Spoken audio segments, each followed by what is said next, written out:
Mr. President, welcome. Everybody's looking forward to hearing from you. It's almost exactly a year ago that we were all gathered here and we heard the news that your forces were storming towards Damascus and that President Assad at the time fled. So it caused a bit of an earthquake in this room and in international communications and policy. So here we are 1 year later. You, Mr. President, have brought Syria out of its international isolation. You've been here, you've been there, you've been in the White House, you've been at the UN, you have been all over the place. Let's start by asking you whether you believe that Syria is fully integrated into the international community, and whether you have hope that your economy is on the way to being fixed.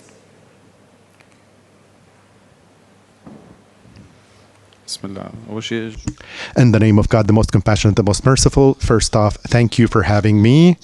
Quite frankly, Syria has been through a number of serious phases over the past 100 years, particularly over the past 60 years.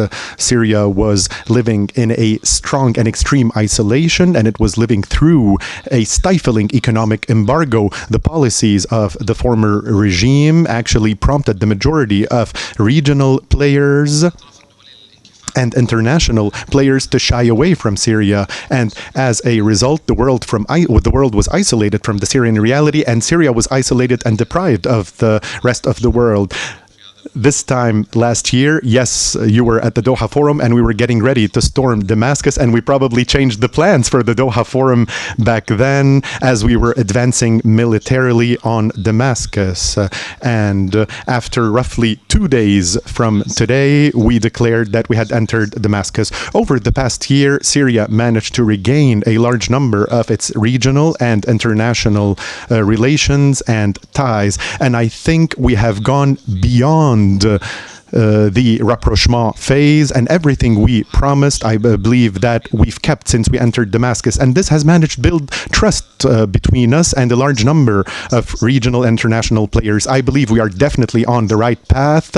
Every single step we have taken has helped the national interest of Syria, and we have regained our regional and international status, which is quite significant. And we went from being a country that exported crises to a country where we have an actual hope of delivering stability and being a living model for regional stability in the region, particularly if we look at the tensions that are happening across the region. And I believe the world has quickly realized this opportunity, and the world has started working with Syria immediately in order to benefit from Syria's status when it comes to regional stability and Syria's influence over stability in the region. Surrounded by a load of countries which potentially may not have any interest in your stability. Let's say Israel. I've talked to several officials here and before I got here. As we know, Israel continues military operations on your country, and it has demanded, I think, you can correct me if I'm wrong, sort of a demilitarized zone all the way from Damascus to the border. What is your reaction? Because there are those who don't believe that Israel has an interest in a unified Syria. What do you think Israel's objectives are in your country?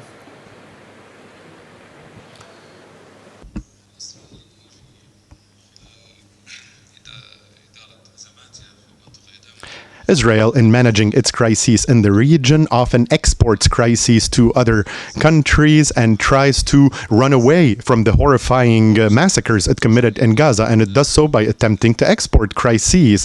Israel has become a country that is in a fight against ghosts. They justify everything using their security concerns, and they take October 7th and extrapolate it to everything that is happening around them.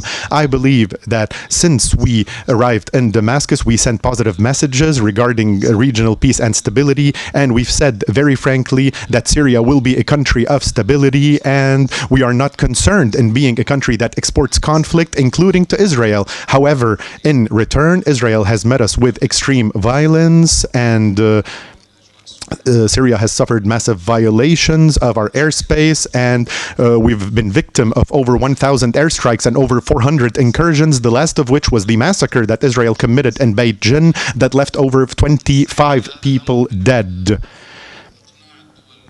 So what we try to do is convince powerful regional players and powerful international players. The entire world today supports Syria in its demands when we demand Israel to go back to the pre-December 8th lines. We have also been very adamant about respecting the 1974 agreement. This agreement has held on for over 50 years, so one way or another we can call it a successful agreement. And messing with this agreement, even though it has received international unanimity and Security Council approval, and attempting to seek other agreements such as a buffer zone or something similar, I believe these attempts will send us into a serious and dangerous place, and we don't know what the result may be. They could be successful or not. So I believe the best thing would do is to commit to the 1974 agreement that has held on for so long. As far as a demilitarized zone is concerned, let us deconstruct that. How will it be? Who will protect that zone?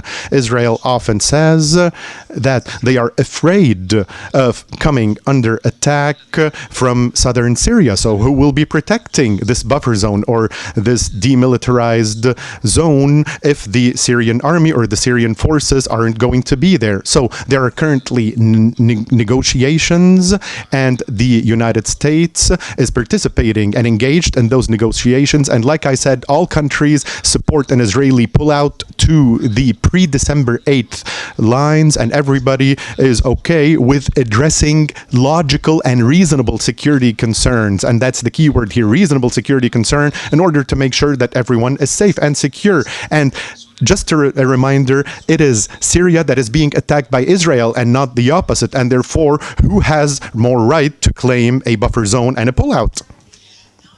About some of the concerns from inside your country. Look, I was at an event the other night for Syria in London, and one of the main speakers said the fall of Assad marks a new dawn for Syria. It's not just the end of our struggle, it is the beginning of a different chapter, one where we are finally allowed to hope, to imagine recovery, and to speak openly about the country we want to build. So let's speak openly, because it's not just the Israeli attacks and other neighbors that you have issues with, but you have an issue with internal unity. And there seems to be tribal, minority, fragmentation, and that's a kind word, and a lot of fear inside your country. So, as you know, you need the US Congress to lift the Caesar Act. That's the last of the very, very important sanctions. And after what happened in Sueda and to the Alawites, etc., there was a pullback. And I want to know whether this is really important enough for you to fix and to try to really do what you said you wanted to do, which was unify your country, and how you think you're going to do that.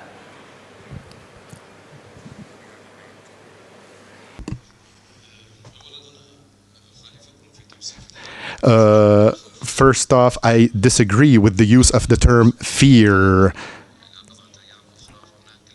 because there are millions of people who are taking to the streets spontaneously. They have been doing that over the past 2 weeks and celebrating the fall of the regime. Are those people afraid? On the contrary, I believe Syria is living through its best days. We are talking about a country that's aware, that's conscious, and there is not a single country in the world without domestic issues, and there's not an authority in the world that receives unanimous approval from its people. As you're very well aware, for roughly 100 years ago, modern Syria was established, and we went through a number of phases, particularly the pre-independence phase, and then a number of coups d'etat, followed by the regime that ruled over Syria over the past 60 years. And so, over the past couple of years, the Syrian people simply did not know each other well. During the revolution, there was a lot of mixing and mingling amongst the various factions, and and communities in Syria, and we actually inherited a lot of conflicts and a lot of differences from the old regime because they used to use confessions against each other. However, ever since we took over, we actually resorted to pardoning a large number of people and a large number of factions so that we can build a sustainable, safe, and secure future for the Syrian people, and so that we can secure another opportunity for the Syrian people to get to know each other. In order to do that, we engaged a lot of factions and communities in the national dialogue and in the government. So a lot of measures that we did helped calm the situation down, because in a lot of countries that see conflicts, there's the post-conflict cycle that often lasts longer than the war. So we tried to avoid all of this by taking a series of measures, and the majority of these measures were successful. However, let us also be realistic. Syria is Syria required to obtain 100% unanimity, the Syrian government? This doesn't occur even in advanced countries that are living through relative stability. However, Syria has moved from one regime to another that does not resemble it at all, following the success of a popular revolution. Of course, there were people who were damaged because they were benefiting from the former regime, and we are trying to manage things. Over the past year, we delivered a number of significant achievements. Of course, there were some issues that are completely unacceptable to us, and we are working on holding those who caused them and who perpetrated them accountable. However, once again, I believe that Syria is on a positive path. It is tending towards stability. We also have economic growth that is gradually taking shape, and we are seeing the first indications of this economic growth. Additionally, the service environment has improved over the past year. People were receiving an hour and a half of electricity per day, and now we have reached 12 to 14 hours per day, and hopefully this year we will be self-sufficient in terms of electricity, and we're constantly working on developing our services. So we are moving to a completely different economic environment, and I believe the investments that we managed to attract will greatly help us achieve stability. That is why we asked the United States, and we sat down with Congress members a number of times to convince them to lift the Caesar law, which was imposed on the former regime, given the crimes that they perpetrated against the Syrian people. And therefore, today, this law should not be a tool to starve the Syrian people again. And there was a great understanding, and I believe we're at the 95% point, and the current U.S. administration under President Trump's presidency supports lifting the sanctions imposed on Syria, as you've all seen, and I believe this applies to the majority of the world's countries. And when we talk about the Syrian people, we're talking about 25 million people, and even Syria has great strategic importance and influence on regional stability, and this should not be linked to some people who are not convinced when it comes to lifting sanctions on Syria. So I believe we're headed towards the lifting of sanctions. This is the wise thing to do, and this is a result of the interest linking Syria to the rest of the world. Some of the minorities who are afraid. So in March, and you said just now atrocities, in March more than 1,400 Alawites, mostly civilians, were killed along the coast. The UN called it possible war crimes. In July, there were hundreds of Druze and people killed as well, and many, many displaced. Can you tell those people from this seat what you will do to make them feel part of a unified Syria and potentially not make them pay for being supporters of the previous regime? I know how these things happened. I was in Iraq when there was the US intervention. I saw what happened on the ground when one party felt victorious and another party didn't. And I just wonder whether there's a sense of triumphalism maybe amongst Sunni Muslims in Syria, and whether you think that you really can knit the country together. I know you said 100% is not possible, but in terms of law, order, rights, and what you feel about making them all part of a new Syria.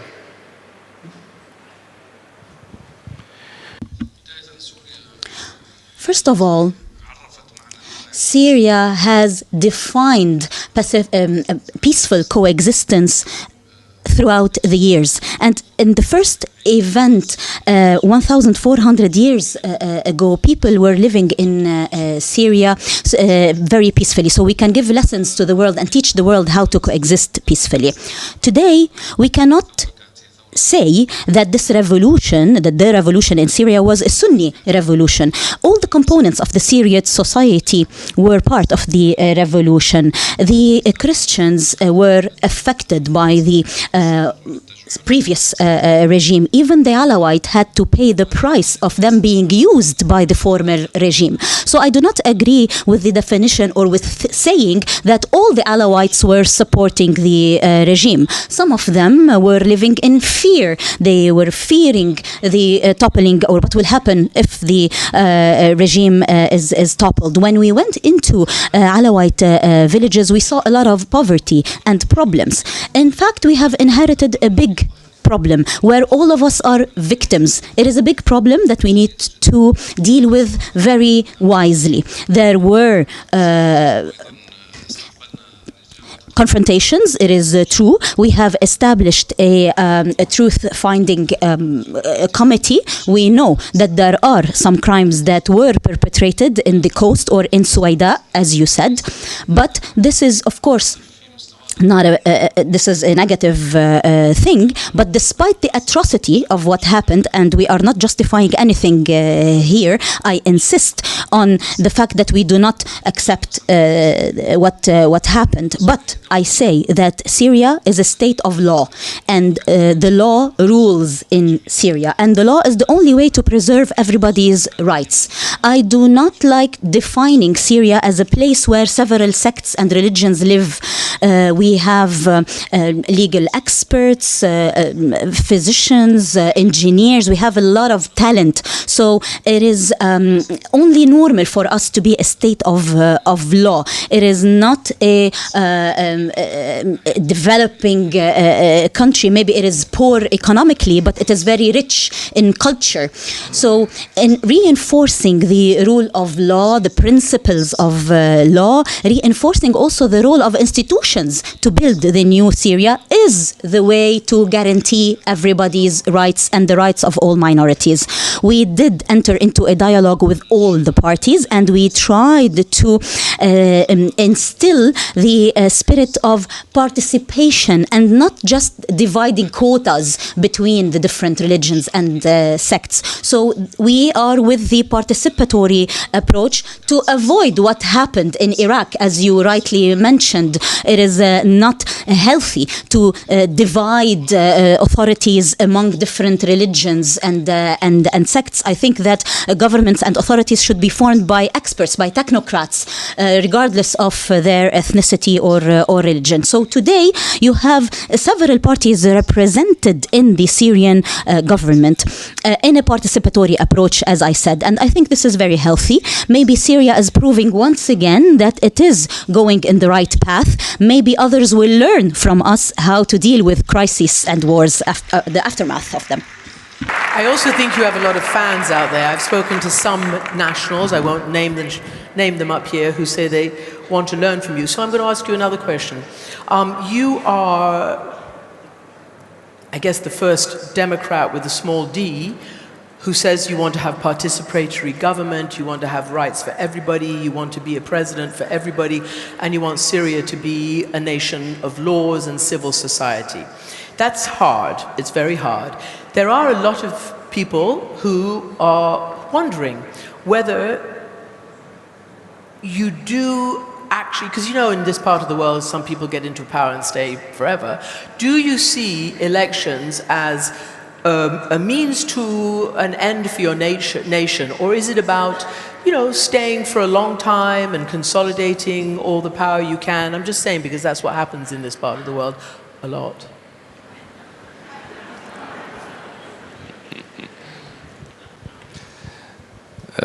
Syria is not a tribe. Syria is a country, a developed country with rich ideas.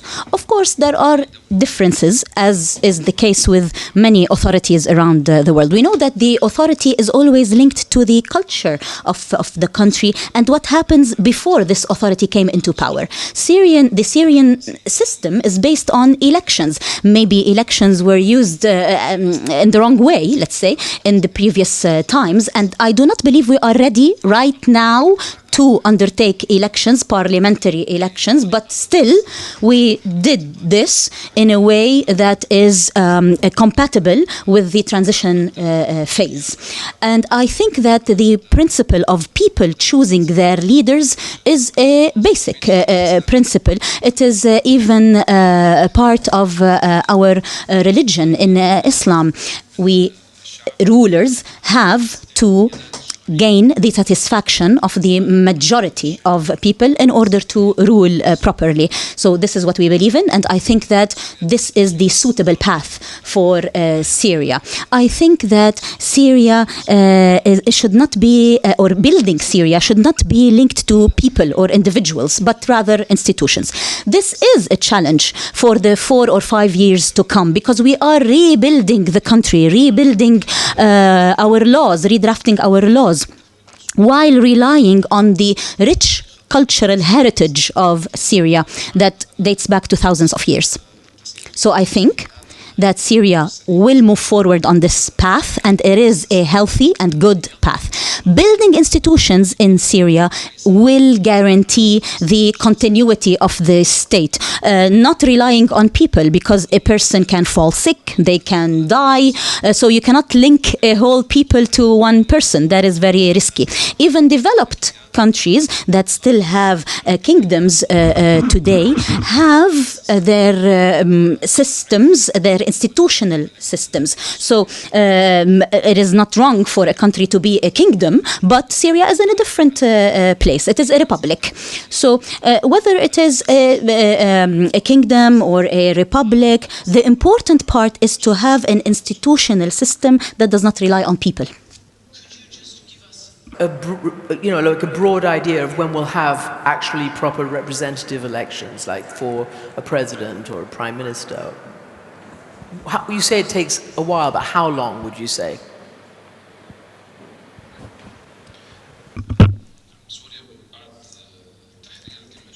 After the liberation of Damascus, we organized a national conference, and we have a declaration for the constitution as a result of this. This declaration, until we have a final constitution, gave the current president a mandate of 5 years, and then there will be elections. During these 5 years, many laws will be enacted, and the constitution also will be drafted during these elections, and it will be presented during this period, and it will be presented to the people. So the constitution, as you know, will be the main source of power. So I would say in 5 years. There's already 1 year that's gone, so we still have 4 years. And finally, as you know, you have a past of being a terrorist. I mean, you worked for al-Qaeda. What do you say to people in this room, in foreign capitals, about where your heart and your mind and your allegiance is now? We see that in parts of Syria, not only, the T word, but also the Islamic Caliphate word. Okay, there's no Islamic Caliphate in Syria. Women seem to be fairly liberated in quite a lot of the areas. Where do you see your history and how you deal with this country going forward in terms of the rights of women? What would you say to maybe some guests sitting in this room who have yet to fully empower, and some who absolutely deny women's rights? أعتقد السؤال فيه كثير من I think that the question has a lot of issues in it and contradictions, but still I will try to answer the question. Saying that I was a terrorist and judging me as a terrorist is politicized. You know that there are many politicized opinions today. Judging on people as terrorists need to be proven, because what is the definition of terrorism or of a terrorist? It's been 25 years of us hearing this word in the world, but there is a lot of confusion in understanding the word terrorist. Terrorists, in my opinion, are those that kill innocent people, children, and women, and that use illegitimate means to harm people. If we try to extrapolate this description on several countries in the world, we find that the number of victims in Gaza, 60,000 people, most of them are innocent. The Syrian regime during or along 14 years has killed more than 1 million persons in Syria, and until now you have 250,000 disappeared persons with their destinies unknown or their fate unknown. We have liberated all prisons, but we still do not know anything about these people. And this person is not called a terrorist, or this regime is not called a terrorist. We saw wars in Afghanistan, in Iraq. All of those that were killed were innocents. And it is the killers that describe others as terrorists. So I think that after 25 years, people are now more aware about who is a real terrorist and who deserves to be called a terrorist. أما على الصعيد الشخصي. Now, on a personal level, I have never harmed a civilian. I fought on several fronts, and I fought for more than 20 years with honor. On the contrary, I used to put myself in danger and all of those with me in danger so that civilians are not put in danger.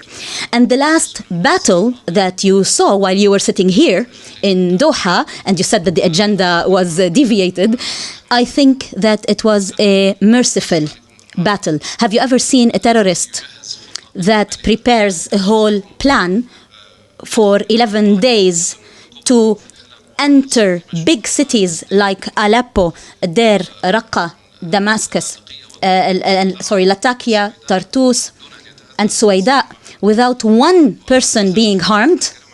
We were in a military battle that should normally kill people or lead to people dying, but there's nobody that left these villages and these cities. We broke the doors of prisons with our own hands. We are the ones that liberated people from the Saidnaya prison, where the bones of people used to be burnt with acid. However, dual standards sometimes change things, but I think that reality prevailed, or the truth prevailed at the end, and people now know that this description is not accurate. That is why I am no longer listed as a terrorist by the Security Council. Right. And you'll guarantee women's rights, that's a separate question, but women are fully empowered. No.